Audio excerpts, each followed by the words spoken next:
안녕하세요. 저는 40대 남자이고 평범한 직장인입니다. 친구의 장모님을 사랑하게 된 사연을 보내려고 합니다. 저에게는 친한 친구가 집 근처에 살고 있습니다. 그래서 자주 그 친구랑 술도 먹고 그 친구 집에 놀러 가기도 했습니다. 그 친구 재수 씨는 나이도 어리고 정말 예뻤습니다. 친구 아내는 항상 삭삭해서 그 친구네 집에 갈 때는 항상 재수 씨가 좋아하는 음식을 사서 갔습니다. 친구 결혼식 때 얼핏 뺏기는 했는데 친구 장모님은 정말 미인이십니다. 나이도 많이 젊어서 저랑 몇 살 차이 나 보이지 않았습니다. 나중에 알고 보니 재수 씨 아버님이 재수 씨 어렸을 때 재혼을 한 것이었고 친엄마랑 다름없이 재수 씨를 키웠다고 했습니다. 그래서 친구 장모님은 우리보다 14살밖에 많지 않았습니다. 하지만 피부도 좋고 얼굴도 예쁘고 몸도 날씬하고 잘 꾸며서 그런지 저랑 5살 정도밖에 차이나 보이지 않았습니다. 결혼 초부터 친구네 신혼집에 가끔 가기는 했습니다. 친구가 결혼한 후 1년 정도 후에 친구 장인어른이 갑자기 돌아가셨습니다. 친한 친구이기에 장례식장에 가기도 했고 발인 날에는 운구를 도와주고 친구를 위해서 정말 최선을 다했습니다. 장례가 끝나고 몇 주 후에 친구에게 연락이 와서 밥을 먹기로 했습니다. 장례식 때 도와준 걸 자신의 장모님이 너무 고맙게 생각해서 친구 집에서 밥 한 끼 먹자고 하셨다고 했습니다. 장소는 비록 친구 집이었지만 친구 장모님이 손수 음식을 해주셨습니다. 나이는 저보다 그렇게 많지는 않지만 그래도 오랜 기간 주부로 지내셔서 그런지 정말 음식 솜씨가 뛰어났습니다. 결혼식 때 잠깐 뵙고 장례식장에서 초췌한 모습만 봤는데 오늘 친구 장모님을 보니 정말 뛰어난 외모를 가지고 있으셨습니다. 친구 아내도 예뻤지만 친구 장모님은 정말 아름다우셨습니다. 사위 친구니 저를 사위처럼 대해주시기는 했지만 저는 약간 여자로 느껴지기도 했습니다. 친구는 예쁜 아내도 있고 젊고 아름다운 장모님도 있다는 게 부러웠습니다. 그렇게 좋은 시간을 가지고 몇 년 지났을 때였습니다. 친구는 그 사이 아들을 낳았는데 아들이 돌이 지나자 재수 씨가 복직을 해야 해서 장모님이 집에 와서 봐주신다 했습니다. 친구 아들이 너무 어려서 한 번도 찾아가지 못했지만 돌잔치를 기점으로 친구도 시간이 많아져서 종종 밖에서 보기도 했고 2차로 친구 집에 가기도 했습니다. 물론 아이가 아직 어리니까 조심스럽기는 했는데 재수 씨도 저를 좋게 보고 있었고 친구 장모님도 저를 좋게 보고 있었습니다. 처음에는 아무래도 사위 친구다 보니 어색한지 장모님은 방에 들어가셨습니다. 하지만 시간이 지나자 같이 술 한 잔씩 하기 시작했습니다. 장모님도 술을 좋아하시는데 손자 때문에 많이는 안 드셨지만 그래도 맥주 몇 잔씩 드시며 좋아하셨습니다. 그러면서 제 결혼 생활이나 연애에 대해서도 물어보시며 혼자 사는 것에 대해 진심으로 걱정을 해주셨습니다. 어느 순간 친구를 통해서 반찬도 보내주시고 더 자주 초대해 저녁을 대접해주기도 했습니다. 그럴수록 친구 장모님이 너무나도 괜찮아 보였고 얼굴을 자주 봐서 그런지 정이 들기 시작했습니다. 여자친구와 트러블이 많고 스트레스를 받을 때 장모님은 너그럽고 인자한 성격으로 저의 스트레스를 보듬어 주셨고 그럴수록 점점 친구 장모님이 좋아지기 시작했습니다.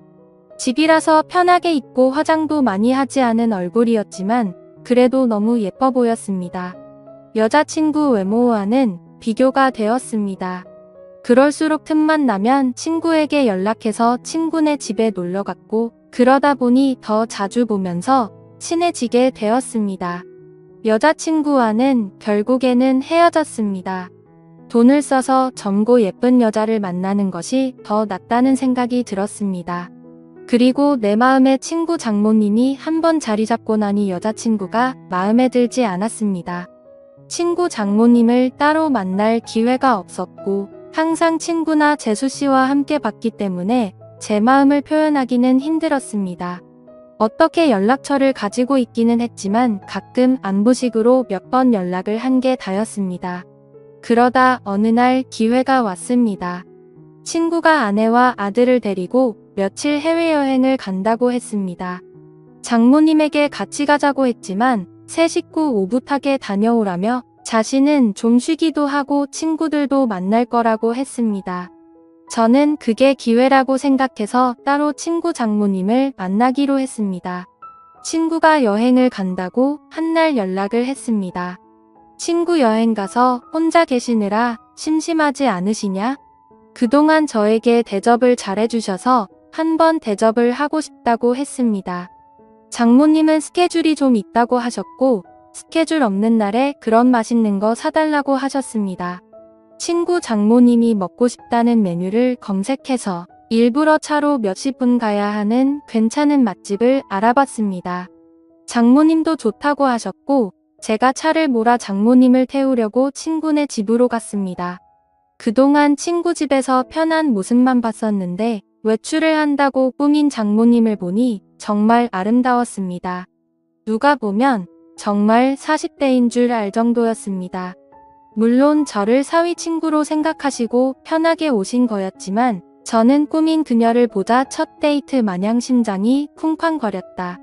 드라이브도 하고 남한강이 보이는 분위기 좋은 곳에서 맛있는 밥도 먹었습니다. 조금이라도 그녀와 더 있고 싶어서 분위기가 좋은 카페에 가서 이야기도 많이 했습니다. 장모님은 이제 손주도 다 컸고 어린이집 학원은 친구나 재수씨도 할 수 있으니 이제 슬슬 친구네와는 따로 살 생각이라고 했습니다. 친구 부부에게도 얘기를 했는데 아직은 같이 살기를 원한다며 아마 혼자 지낼 자신이 걱정돼서 그런 것 같다고 했습니다. 장모님이 친구네 집에 계속 있으면 솔직히 저에게는 전혀 기회가 없기 때문에 저는 맞장구 쳐주는 것처럼 이제 장모님도 따로 사시면서 장모님 인생을 즐기라고 말했습니다. 장모님도 저랑 얘기가 통한다며 좋아했습니다. 장모님을 바래다주고 헤어지기가 아쉬워서 술 한잔 하자고 했습니다. 하지만 장모님은 다음날 아침부터 친구들과 스케줄이 있다며 거절하셨습니다.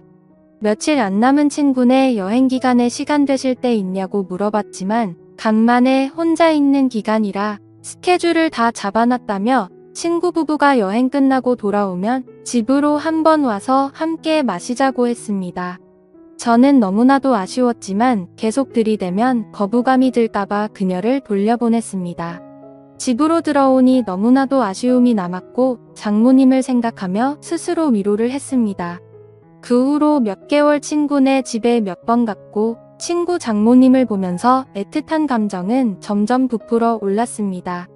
그러던 어느 날 친구네 집에 갔을 때 장모님이 보이지 않으셨고 친구는 며칠 전부터 따로 나가 사신다고 했습니다. 그 얘기를 듣고 몇 날 며칠을 고민하다가 장모님께 메시지를 보냈습니다. 나가 사신다는 얘기 들었다며 괜찮으시냐고 안부를 물어봤고 장모님은 손주가 눈앞에 아른거리지만 시간적 여유도 있고 육체적으로도 편하다고 했습니다.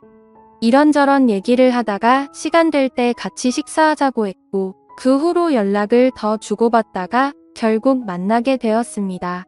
몇 주 만에 만나는 그녀는 정말 아름다웠습니다.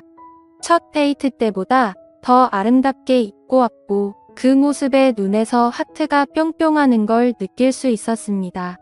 우리는 소고기 집에 가서 한우를 먹으며 술을 한잔 했습니다. 그녀는 다음날 스케줄이 없다며 오랜만에 술을 실컷 마시고 싶다고 했습니다. 고기질이 좋으니 술은 술술 들어갔고 장모님도 저도 술에 좀 취했습니다. 장모님은 은근히 제 마음을 알고 있다는 표현을 하면서도 자신이 나이도 있고 관계가 친구 장모님이니 그런 생각은 접으라는 식으로 말했습니다. 그 소리에 처음에는 당황하기도 하고 부끄럽기도 했지만 나이가 뭐가 중요하고 그리고 비밀로 하면 관계가 뭐가 중요하냐며 제 마음을 고백했습니다. 어차피 이렇게 끝이 날 거면 제 마음이라도 고백해야 한다고 생각했습니다. 그녀는 제가 술이 좀 과했다며 일어서자고 했고 그렇게 그녀를 택시에 태워 돌려보내고 가슴이 너무 아파서 눈물이 났습니다. 이혼 후 정말 좋아하는 첫 여자였는데 친구 장모님이라는 이유 때문에 만날 수 없다는 생각에 가슴이 먹먹했습니다. 친구 장모님이 아니었다면 만남조차 없었을 수도 있겠지만 그렇게 몇 주간 너무 힘든 시간을 보냈습니다. 그러다 술에 취해 그녀에게 연락했습니다. 정말 좋아하고 잊으려고 노력해도 잘 안 된다고, 한 번만 더 만날 수 있냐고 진심으로 고백했습니다. 며칠간 연락이 없다가 그녀에게서 연락이 왔고 그녀의 집 근처 술집에서 만났습니다. 다시 만난 그녀는 여전히 예쁘고 아름다웠지만 표정은 조금 차가웠습니다. 우리는 한동안 말없이 술만 마셨습니다. 이게 마지막일지도 모른다고 생각하니 너무나도 슬펐고 저는 마지막으로 제 진심을 이야기했습니다. 제 마음을 안 받아줘도 좋고 안 받아준다면 다시는 연락하지 않겠다고 했습니다. 하지만 그녀를 진심으로 좋아하고 사랑한다고 했습니다. 진심 어린 제 말이 통했는지 그녀는 조금씩 미소를 보이기 시작했습니다. 시킨 술 안주도 다 떨어져서 자리에서 일어나자고 말했더니 그녀는 장소를 옮겨서 맥주 한 잔 더 하자고 했습니다. 저는 그 자리가 마지막 자리일 줄 알았는데 그녀의 반응에 놀랍기도 하고 좋기도 했습니다. 맥주집으로 자리를 옮겼는데 이전 술집에서와는 다른 그녀의 표정과 행동을 보였습니다. 중간중간 기억이 나지 않지만 정신을 차렸을 때 우리는 그녀의 집에서 서로를 바라보고 있었고 그렇게 우리의 첫날이 시작되었습니다. 다음날 그녀의 집에서 늦잠을 자고 숙취로 머리가 아팠습니다. 거실에 나가보니 그녀는 벌써 북어국을 끓이고 있더군요.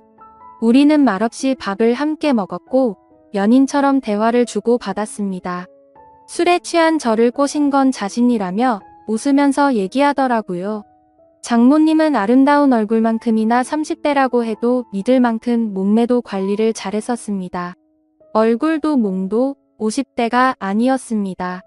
그 후로 우리는 연인이 되었고 서로의 집을 오가며 사랑을 키워나가고 있습니다. 그녀와 저의 나이 차이는 전혀 문제될 게 없고 비밀만 잘 지키며 사랑한다면 관계에도 문제가 없을 것 같습니다. 저도 그녀도 서로에게 푹 빠져 있고 이렇게 오랫동안 함께 사랑하고 싶습니다. 어떻게 보면 남들이 손가락질할 관계이지만 저도 혼자이고 그녀도 혼자인데 그런 게 문제가 되는 현실이 너무나도 안타깝습니다. 오늘의 사연은 여기까지입니다. 긴 사연 끝까지 읽어주셔서 감사합니다.